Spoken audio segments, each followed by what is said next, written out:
mode. Welcome to today's webinar on mediation and inclusion, adversity to diversity. My name is Michelle and I'm the Communications Manager at the TCM Group. I would now like to hand over to mediation expert David Diddle, who will be leading today's webinar. Thank you very much, Michelle, and thank you everybody for joining us for today's webinar. It's great to have you here, and obviously we're talking about a very important topic here, is the role that mediation can play in tackling inequality, discrimination and harassment, and ultimately building an inclusive and engaged working environment for all employees within your organisations. This has actually proven to be one of our most popular webinars, so it's clearly a very important issue for a great number of organisations. So, like I said, a very warm welcome to TCM and to our webinars. If you've joined us for our webinars in the past, you'll know they last for around about 45 minutes. There is an opportunity throughout the webinar to ask any questions that you'd like. You should have in front of you a dashboard that shows where to ask questions. I will try and respond to any questions as they're being asked through the webinar today, and also at the end there will be an opportunity for questions. So if there's anything at all that I say that you'd like to check in or to clarify, please feel free to ask a question. My hope from the webinars is always that people are going to walk away from them with something that's very useful. What I hope you're not going to get is necessarily an overly theoretical or jargony webinar. If there's anything that I say today that you think, well, that wouldn't necessarily work in my organisation, or the unions wouldn't buy that, or that wouldn't work at a management level, again, please do come in and ask questions. Again, like I said, I'd like it to be as practical and as useful for you as possible. So you should hopefully all be able to see the screen there in front of you, and there's a series of slides. These slides will be made available if you wish for them to be done so. We can email them across to you afterwards. We're also recording the webinar, and it will go onto our YouTube channel at the end of today, and also we'll be getting a typed up transcript of this. Again, that will be available through our website. So if you do need more information, it should be available. So welcome to our best practice webinar. Really an opportunity to promote mediation, to promote collaborative justice best practice. We still know that mediation is a new concept. It's not widely understood, or where people have heard of it, it can be subject to mystery and mistrust. And particularly when we're dealing with issues of inequality and discrimination, it's important that we're clear about exactly what we mean by mediation. So today's webinar will hopefully provide that clarification. So TCM was set up in 2001, so we've been working in the area of mediation and non-violence now for some 12 years. My background, of course, my first degree was in race relations, and my background was originally in community engagement and in community inclusion, working in Leicester in the East Midlands, promoting tenant participation in social and economic regeneration programs in the early 90s. Subsequently, I went on to set up one of the first mediation schemes in the UK, promoting mediation in community disputes and the principles of non-violence. I remember doing presentations, not webinars of course, because the technology wasn't available, but I remember doing presentations around about mediation, and people's eyes would roll and think, well, what's this? It's a bit sort of left field, it's a bit pink and fluffy, it won't work in tough situations in inner city Leicester. And within a series of only a few months, police, housing and other organisations were queuing at our door to refer cases for mediation, because what they recognised was when we present people with an opportunity to have a dialogue with each other, to engage in a conversation, to try and see the world through the other person's eyes, to listen carefully and attentively, that when we're treated like adults and given the space and the forum to have a conversation, people embrace it fully. And what I often see is that within organisations and elsewhere, when I'm seeing conflicts occur, more effort is put in trying to keep the parties apart than it is bringing the parties together. And what mediation does, and what our experience of mediating does, is we recognise that when we bring people together, fantastic outcomes can be achieved. I've mediated in very serious cases of discrimination, criminality, offending behaviour within the community, and in the last 12 years in issues of bullying and harassment, often a very serious nature and at a very senior level within organisations. It doesn't always work, but when it does work, it can bring really important and lasting outcomes for the parties. So in the last 12 years, we've set up over 100 mediation programs in organisations across the UK. And for those of you who know TCM, we've been working recently with the UN and a number of organisations overseas to promote the role of mediation in those organisations. Often complex, diverse organisations with complex and diverse conflicts and challenges in their organisations. And with over 20 employees here based in London, we offer a one-stop shop for conflict change and crisis management.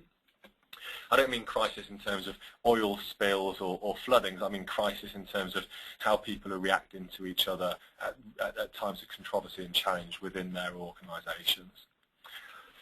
TCM stands out head and shoulders above the rest, according to the head of employee relations at Marks & Spencer, so we must be doing something right. So what's the focus for today?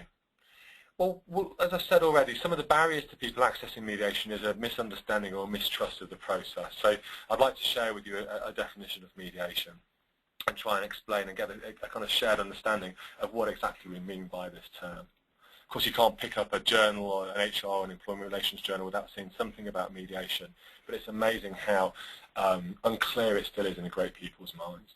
I'd like to explore and understand the impact of bullying, harassment and discrimination and the negative effect it has within organisations. We often talk about conflict having a dual impact, a positive or a negative impact within organisations.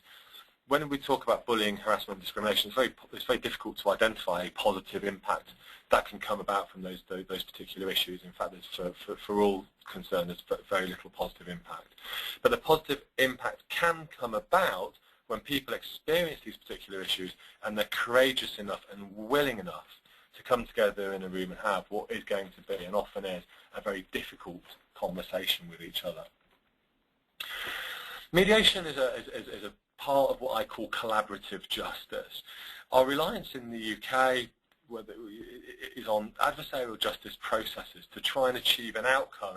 It's based on the principle of a higher position of authority and two advocates battling out in front of that position of authority in order to be able to achieve the truth, identify the truth, and that position of authority will reach a judgment, and justice will therefore be done and be seen to be done. It's visible and it's transparent.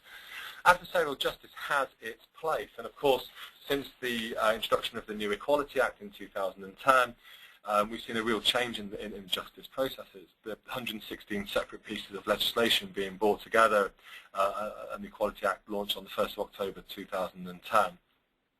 And we've seen real changes to the to legislation in relation to unlawful discrimination. And the Equality Act obviously also talking about prohibitive characteristics, varying slightly depending on various employment situations. But the 9 characteristics we often focus on when we're working with organisations around employment are disability issues, gender reassignment, marriage, civil partnerships, pregnancy, maternity, race, religion, belief, or sexual orientation, sex, gender, or age. So there are a number of characteristics that were brought together. And adversarial justice plays its part in addressing the wrongs when there is discrimination in the workplace. But we've come to rely on it too much. And I'd like to share with you some thoughts about how collaborative processes, mediation in particular, can be used alongside adversarial justice. So once we've undertaken that critique of those two models, we'll also look at how mediation can work in building an inclusive workforce within your organisations. We'll look at some practical tools and tips that can be taken away. People often say to me, yes, great, David, mediation sounds fabulous, but it can't be suitable in all cases. When will it work or when won't it work? What are its limitations and what are its benefits? I'd like to explore that with you today. When is it suitable and when is it not suitable? And we'll also look at some next steps and some ideas for you to be able to take back to your organisations and really begin the conversation about mediation. So I hope those objectives for today are useful and are in line with what your needs were from today. It's always weird doing webinars. At times when I'm running seminars, I look around the group and hopefully see lots of nodding heads of people going, that's exactly what we're here for. Given that I'm talking to a telephone and a screen, I'll have to assume there's lots of nodding heads out there. So some simple facts just to set the webinar in context in relation to bullying and harassment at work. So according to the Chartered Institute of Personnel and Development, 18 million lost working days a year with £2 billion in lost revenues a year to UK businesses due to bullying and harassment within the UK. Likewise, workplace bullying is estimated to be responsible for between 1/3 to a half of all stress-related illnesses. When I'm mediating with the parties, one of the biggest issues that they raise with me is a feeling of fear and apprehension, anxiety, often giving rise to stress, and feelings of trauma. I was talking to one lady recently, and she was telling me about a situation she had at work, and she said, it feels like I'm walking into work with bricks in my belly. Number two is a very real issue. If we're trying to build high-performing, productive teams to drive economic growth for our organisations, how can we work in a way where 1/3 to a half of all issues relating to stress come about because of unresolved workplace bullying and harassment? According to the Centre for Dispute Resolution, who were looking at attitudes to bullying, harassment and conflict, 1/3 of managers would prefer to jump out of a plane for the first time than deal with one of these problems in their workplace. Now, I would argue passionately that managers and leaders are the best people to resolve many of these issues, nip them in the bud, promote early resolution, encourage dialogue, get the parties talking. Yet here we are seeing evidence that managers feel ill-equipped, lacking confidence, the competence or the capability to provide that. Recently we undertook research into the use of formal processes in organisations, and less than 25% of people who responded to our survey who'd been through a formal process, that was either the person who instigated the process, a person on the receiving end of a formal process, or the HR professional, less than 25% of all respondents suggested that it had helped to bring the situation to a satisfactory resolution, or that they felt satisfied with that process. So our process of choice, grievance, bullying and harassment, in the vast majority of cases are failing to reach a satisfactory outcome. Interestingly, when we looked recently at the cases that we're mediating, over 40% of mediations undertaken by our organisation here at TCM, and also with internal mediators, are due to bullying and harassment allegations that have arisen from performance management within the workplace. So there seems to be a real correlation between the way that managers are dealing with performance issues in the workplace and how that's being received by employees, who are then reporting a feeling of being bullied or harassed by their manager. But over 90%, a staggering 90% of those cases where the parties are willing to engage in mediation actually reach a successful resolution that the parties are able to then take back into the workplace and operationalise and build into a more normal working relationship between those two parties. I think those figures are quite extraordinary in terms of the power of dialogue, particularly in these very, very difficult situations, which any HR professional will know. As soon as we start talking about performance management, bullying or harassment, this is challenging employment relations. Yet 90% of cases are successfully resolved through mediation. And of course, mediation can be undertaken within the organisation. I'm talking about mediation here from our mediators, but again, we train internal mediators, we train managers, and the best way to resolve these issues is to spot them early, prevent the situation from escalating, and get the parties talking. But when we look at organisational policies and procedures, which we've come to rely on, the scope and the opportunity for dialogue is limited, and in some cases it's non-existent. But in a great number of cases it's limited. So we really encourage the discussion around how to promote mediation. And if you're undertaking a review of your existing bullying and harassment or grievance processes at the moment, look in those processes. Where's the safe space? Where can people go to have these kind of conversations? Who will support those conversations? Who will mediate those conversations? Where will they happen? When will they happen? Is the word safe space used in your organisation's policy? Is the word safety used in your organisation's policy? If those words aren't in your organisation's policy, people won't feel safe, and that feeling of not being safe gives rise to significant escalation of conflict. Mediation, on the other hand, is safe. The mediator creates a series of ground rules, guidelines, principles by which we ask the parties to follow. It encourages them to listen, to speak openly, to be frank and honest with each other.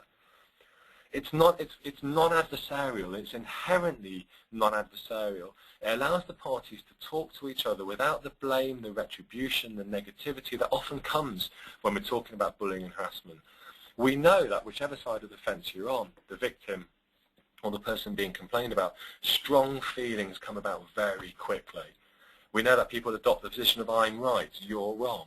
People come into conversations feeling guarded and defensiveness can often lead to attack, and that leads to this spiral of conflict that we see. Mediation, because of its non-violent, non-adversarial basis, breaks that spiral. It breaks that attack and counter-attack. It allows people to talk freely and openly. It's a process of dispute resolution. It's very important to stress here. It's not a cosy chat over a cup of coffee with a nice person who happens to be called a mediator. It has a beginning, a middle, and an end, a framework. It's structured. It is more informal than other processes, but it still has a structure and a framework. The mediator is an impartial third party. They're not there to take sides. They're not there to form a view.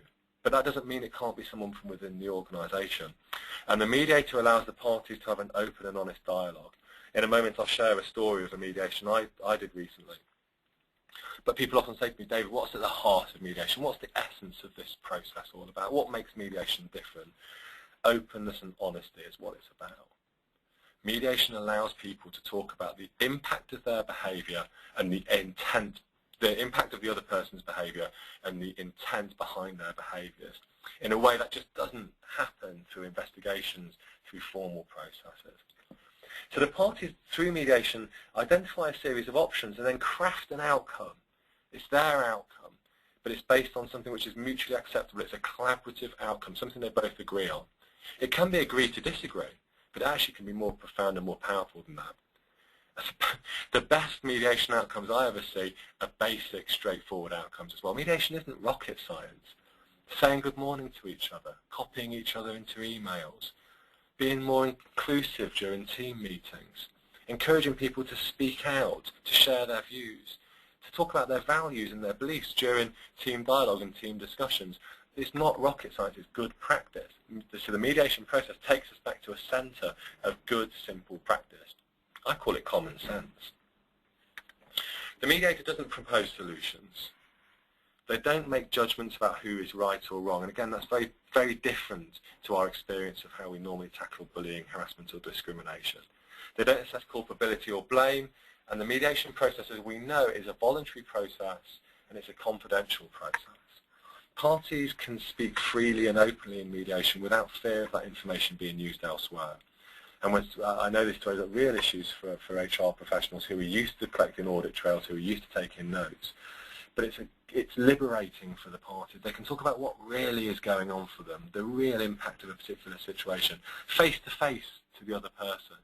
And once they've built up the courage to have those conversations, if there's a perception that information will be used for some other reason, whatever that reason might be, they're not going to be open, they won't share. So it's important that mediation is surrounded by the protection of confidentiality and privilege. Say the mediation I did recently, I've anonymised this significantly to protect the parties, but this is a real situation that I was working on only a few weeks ago. So summary. So Yasmin and John have been working together for 6 months, and in that time Yasmin's become increasingly alarmed at the flirtatious and inappropriate tone of John's emails and text messages, and often she was receiving these outside of work hours. There'd also been a couple of gifts provided, chocolates left on the desk. She was feeling quite upset about this. 2 weeks ago, it was more than 2 weeks ago now, but 2 weeks prior to mediation happening, Yasmin complained to her human resources team. HR were very quick to respond and investigated it quickly. They transferred Yasmin out of the office while the investigation was happening, and they met John on a couple of occasions to understand the basis of his behaviour. John was able to provide various levels of evidence to support his behaviour, arguing that he did it for other employees, and he was able to give evidence that he was generous, is how he described his behaviour. However, HR felt that there was clearly a very challenging situation that needed to be addressed, but pursuing disciplinary action in this particular case wouldn't be the right way to go. So they offered mediation to both Yasmin and John, and both of them agreed to mediate, and to their credit, because I know that was a particularly tough decision, in particular for Yasmin. John was very keen to apologise to Yasmin and set the record straight, so he brought straight into mediation, no questions asked. Yasmin, on the other hand, was very nervous and reticent. I spent a lot of time before the mediation process talking to Yasmin on the phone, listening very carefully to her concerns, which were clearly extremely legitimate, as they always are, but she was very concerned and felt that the basis of trust and respect in the relationship had been undermined, and coming into mediation would be a real risk to her. So we assessed the risk. I asked her questions about what she needed from the process, what it would take in order to be able to trust John, not necessarily again in a working relationship, but simply through mediation. And what she said to me very quickly on is she just wanted him to be open. What were the reasons behind these emails and text messages and all of the kisses and the hearts and the very informal and flirtatious and romantic nature of them? So mediation was set. Both parties cleared their diaries for a day, and I met them over the course of the morning separately.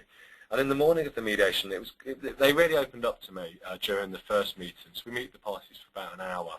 And on both sides, I recognised that they really needed to discuss the impact and the intention behind the text messages. John was fairly adamant in the meeting that they weren't flirtatious. It was just him being overly friendly. But Yasmin was absolutely adamant that this was overly flirtatious and there was a romantic interest, although John didn't share that with me. But he did share with me he wanted to apologise to Yasmin if she perceived it that way. Also identified that there was a breakdown in communications between them and texting outside of work hours. I think John accepted quite quickly that that wasn't appropriate and they needed to improve the way they communicated. And they also recognised that very strong emotions were building up that had affected them from talking.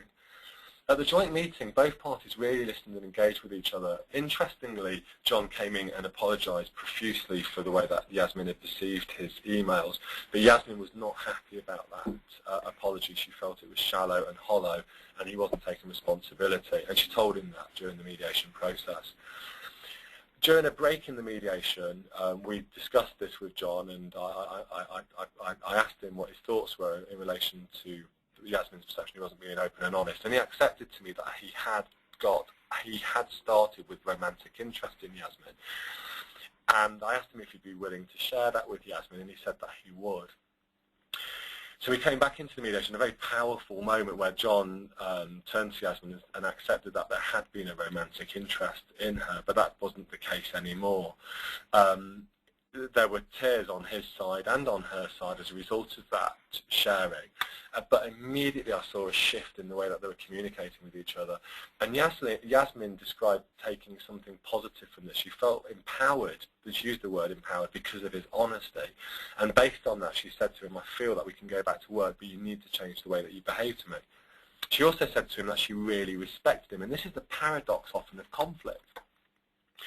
While the parties may be in a situation which is disrespectful and harmful and negative and destructive, there is often running through the relationship a recognition, some basis of the recognition between the two parties about valuing, respecting, caring for each other, but it gets lost in the conflict. And as a result of John's openness and honesty, which Yasmin appreciated, the next day Yasmin went back to work. It's now just over a month since the mediation, so that's been followed up recently, and both parties are delighted with the new relationship that they're forming. It's very productive and positive, and the employer likewise has been able to avoid what would be a very significant and costly example of a sexual harassment claim in that organisation, which was resolved through mediation. Very powerful process, a very powerful story, and a very successful use of mediation at a time where in many organisations they would have been left with really very little choice but to pursue disciplinary action against John for his behaviour. So let's set these two justice processes side by side. It's difficult. I don't want to create a dichotomy of justice here. This is not what I'm trying to achieve and suggest that one form of justice is better than the other. Organisations absolutely need to have clarity in their policies and procedures about behaviours that will and will not be accepted or tolerated within their organisations. But adversarial justice does not equal procedural fairness. There's a myth that abounds that in order to be able to achieve procedural fairness, it has to be adversarial in nature. And I say to my clients, it doesn't have to be. collaborative processes such as mediation can also help your organisation deliver procedural fairness, which of course is the real test for any organisation. And what collaborative processes do is they allow the parties to focus on their beliefs, their values, their needs, their interests, their hopes, their fears, their feelings, their perceptions, in such a way that they can communicate those to each other in a more adult and an open way. Adversarial processes, while perception is important, as we know, and to an extent feelings, predominantly focus on the rights or wrongs, what can be proven, upheld, where's the corroboration, mitigation, so on and so forth. Collaborative justice promotes understanding. It brings people together, and we get in mediation processes a wonderful, wonderful thing. It's called the benefit of hindsight. And with the benefit of hindsight, the mediator can turn that into insight. So based on what didn't work yesterday, what have you learned that you can do differently tomorrow? Adversarial processes lose the potential to learn or understand from our conflict. They actually develop hardened positions between the parties, and the positions tend to be I'm right, you're wrong. The mediation process is very different to that. So the mediator encourages empathy between the parties. One of my favourite questions in a mediation process when I'm meeting the parties separately is a simple question. How do you think the other person feels coming to mediation today? And you know something? The parties might start off by saying, I don't care. But when I reflect back to them, so what I'm hearing you say is you don't care how the other person feels, they say, well, that's not entirely true. I do care. They're probably feeling fed up, frustrated, angry, so on and so forth, probably feeling very similar to the way that I feel right now. But because of the nature of bullying and harassment and the nature of our typical responses to it, we create an empathy deficit between the parties. So the adversarial process promotes and develops dogma. The mediation process promotes and develops empathy. We talk in mediation terms about stripping back the layers of the onion, and if you imagine bullying and harassment like a multi-layered onion, to get to the centre of the onion to take us to the root cause. And as with peeling back an onion, there's often a lot of tears, as there are in mediation.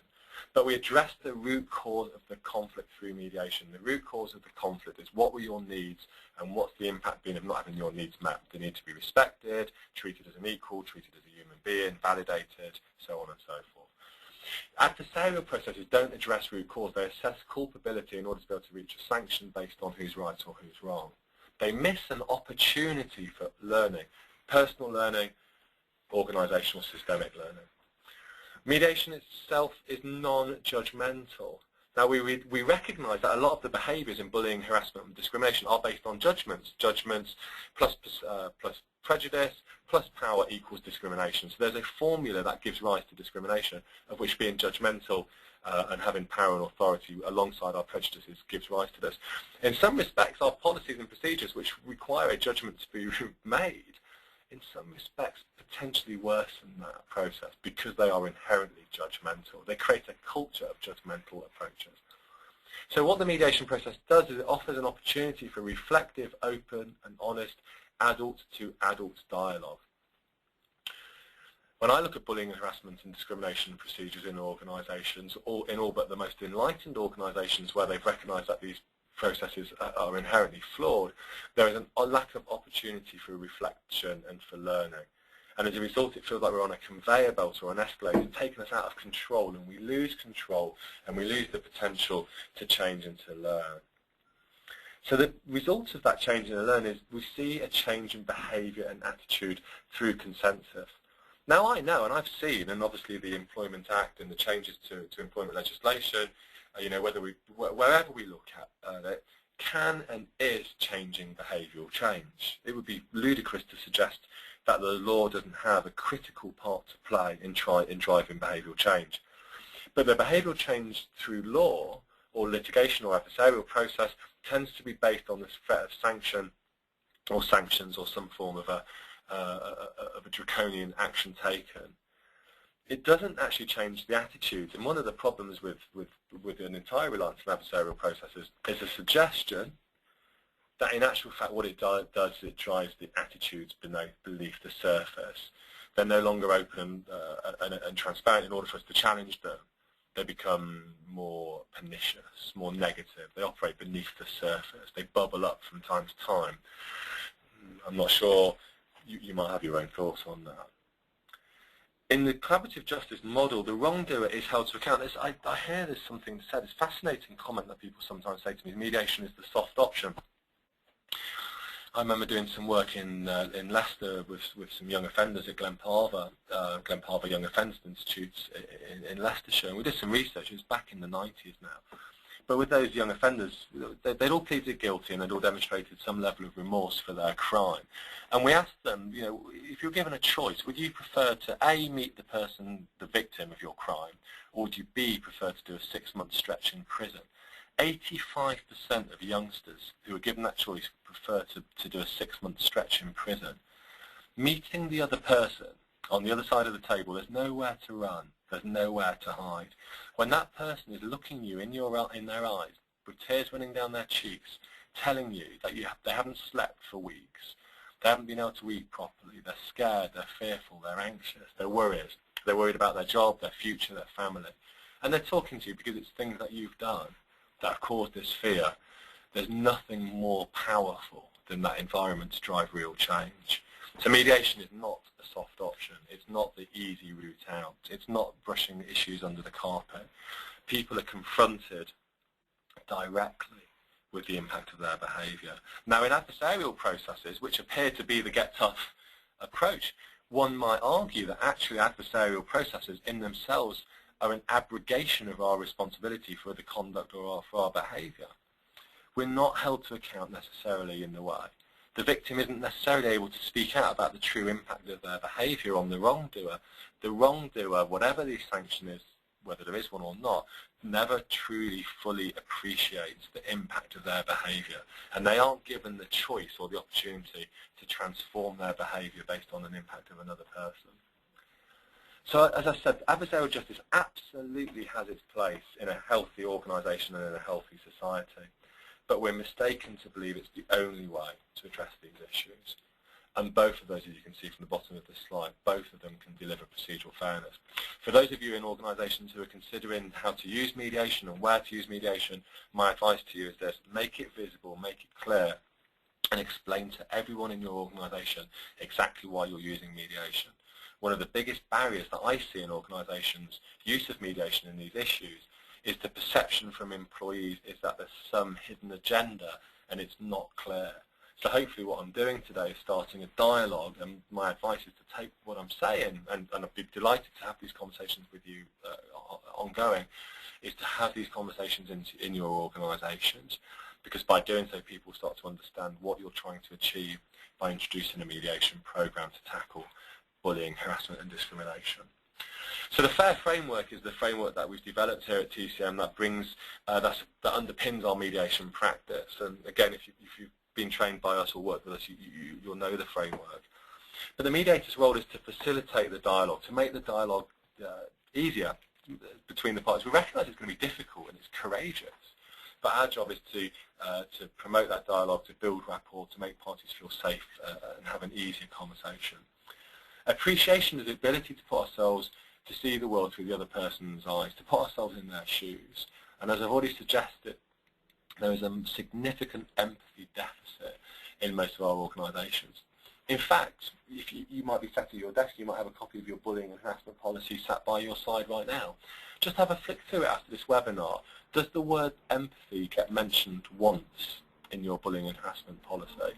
If it doesn't, then maybe it's a time to be able to think about introducing empathy. If it does, please send it to me. I'd love to see policies and procedures that do use the word empathy. I know some of them do, and I'm really trying to capture best practice around how organisations are using emotional intelligence to promote understanding and challenge bullying and harassment. But at a procedural level, unfortunately, the word doesn't necessarily get mentioned. So the mediator's role is to develop empathy between the parties. And in doing so, we help the parties identify innovative and creative solutions to their differences that are mutually acceptable, as we've already heard. And the resolve in FAIR is the resolution, the solution, the outcome, the benefits to the parties. But we also see it's about the commitment, the resolve, the resoluteness, the firmness that parties have to each other. And of course, the mediator doesn't just leave it there. At the end of the mediation process, we also check in with the parties. How will you respond to future difficulties when they arise? Not if they arise, but when they arise. So mediation builds sustainable agreements that will last over the long term. And it doesn't end there. Once we've mediated, we provide follow-up and support for 12 months after the mediation process.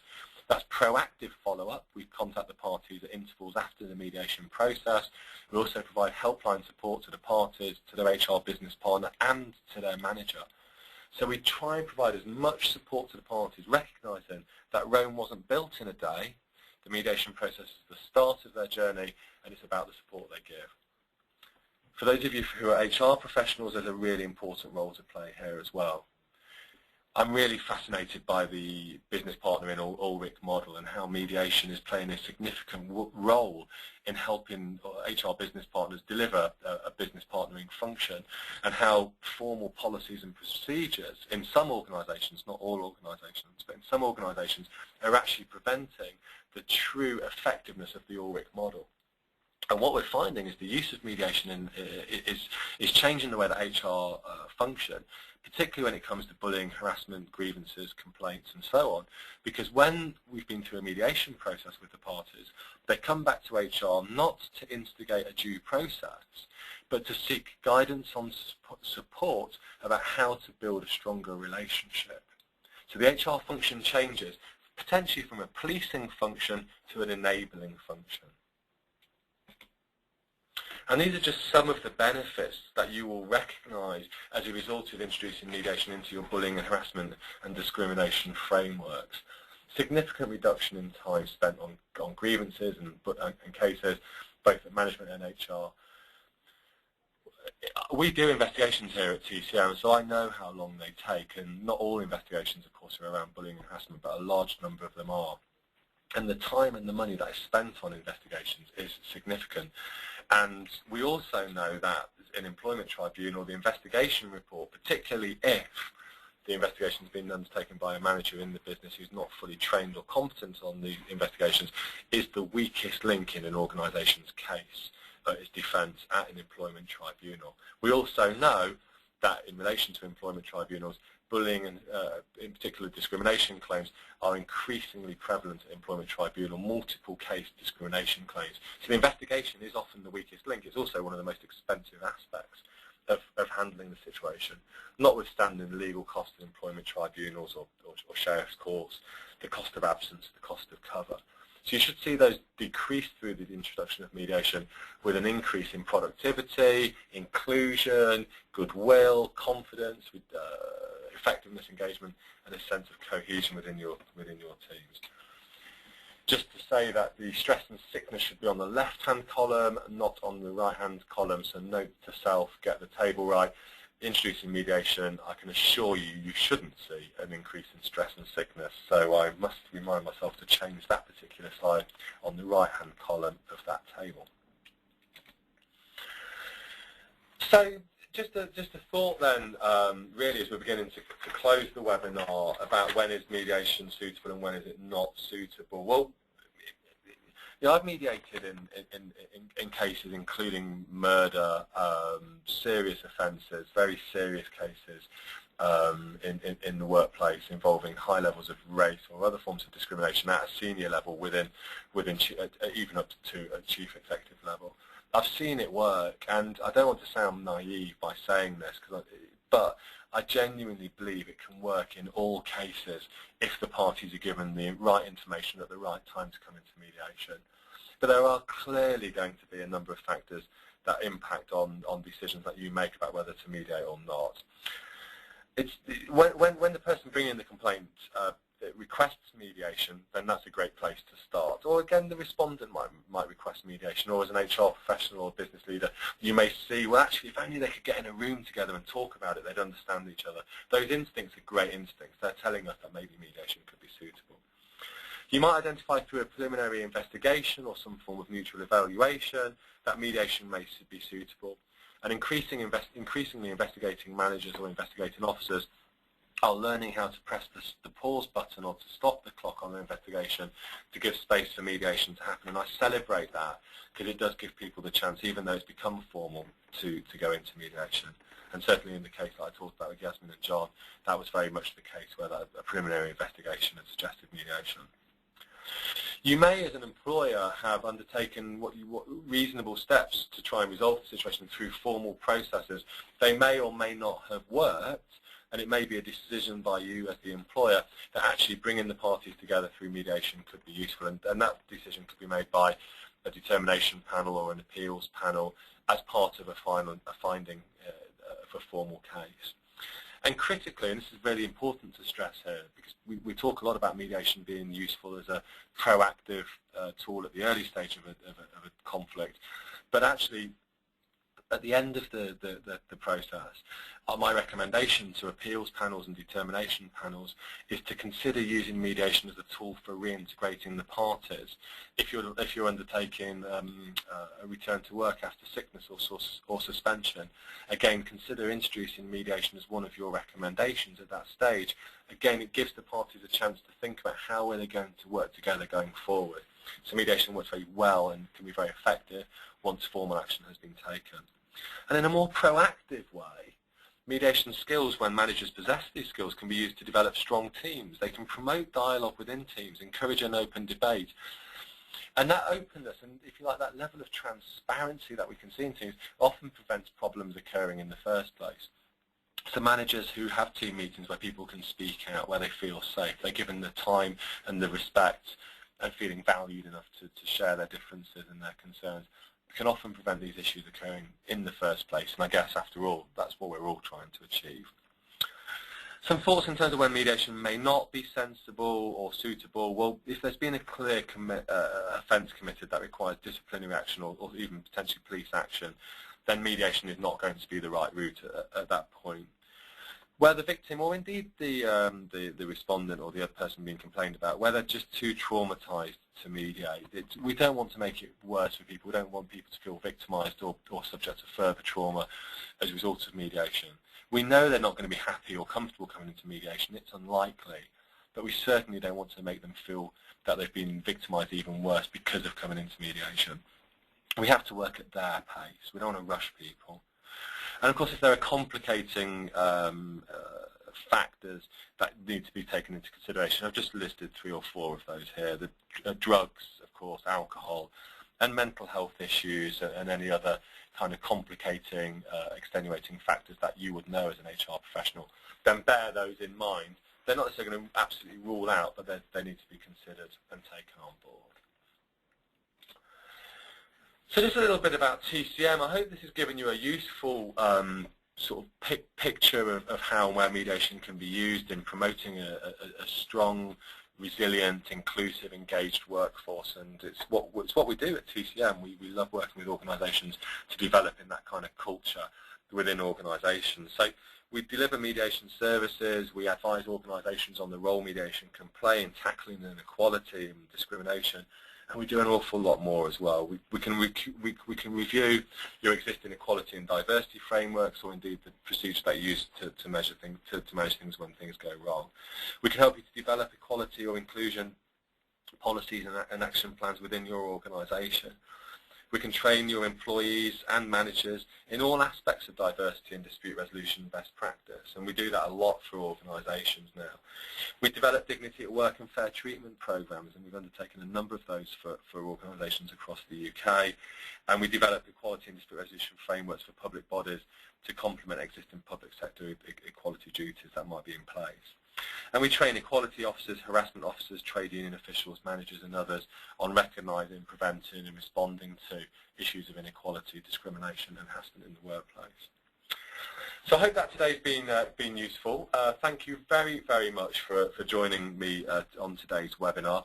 I'm very active on LinkedIn, and this particular issue, I mean, there's a lot of debates around the use of mediation in the modern workplace, but the debate around mediation in areas of discrimination and inequality is something that's hotly debated on the forums of LinkedIn, and I contribute to those. So if you're not connected on LinkedIn, I'd love to do so.